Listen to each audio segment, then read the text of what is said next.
প্রথম ভাবির হোটেল, সেটা হলো রানীর ঘাট। দেখছেন এই যে আমাদের ভাবি দ্বারা আছে, হাঁসের জন্য সে বিখ্যাত। আমাদের ভাবি হলো প্রথম ভাবি। ভাবি, এটা কি আপনার হোটেল? হ্যাঁ। আপনি ভাতের ব্যবসা কতদিন করেন? 20 বছর। 20 বছর ধরে আপনি হাঁসের মাংস ভাত বিক্রি করেন। এই জায়গাটার নাম? এটা হলো ওদের নাম হলো কোরমাসুর রানের ঘাট। আর এমনি আমরা ভাত বেজে দিলাম বলছে ভাবির মোড়। ভাবির মোড় না, রানীর ঘাট ভাবির মোড়। এটা আপনার প্রথম হোটেল না? তারপরে এগুলো অনেক হয়।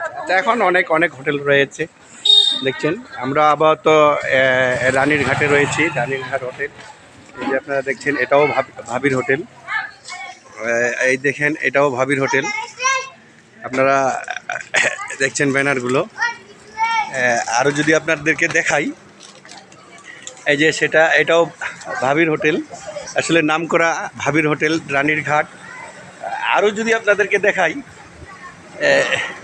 এই যে ভাবির হোটেলে অনেক দর্শক এসে গেছেন মাইক্রো করে।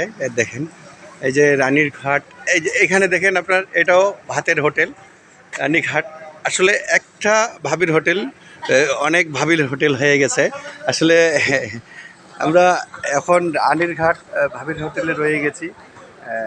আপনারা সবাই দেখতেছেন, এই যে আমাদের যারা হাঁসের মাংস খাবে তারাও এসে গেছেন। কেউ বা মাইক্রো আসেন, কেউ বা মোটর সাইকেলে করে আসেন।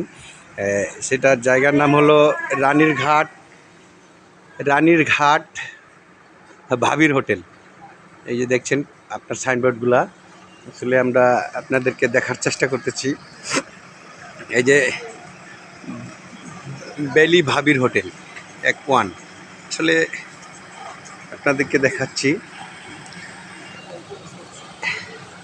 অনেক দর্শক রয়ে গেছেন। ভাবির হোটেল, এই দেখেন ভাবির হোটেল, অনেক দর্শক রয়ে গেছে, বিভিন্ন জায়গা থেকে আসছে। আপনারা দেখছেন যে রানীর ঘাট ভাতের হোটেল। আসলে একটা হোটেল ভাবির হোটেল, এটা বন্ধ দেখা যাচ্ছে, যে বন্ধ। আমরা রানীশঙ্কল থেকে আসছি। আসলে বহু রাস্তা, আমরা 7 সমুদ্র 13 নদী পার হয়ে এসেছি। আপনারা দেখেন রানীর ঘাট ভাবির হোটেল, সেটা হলো দিনাজপুর জেলা।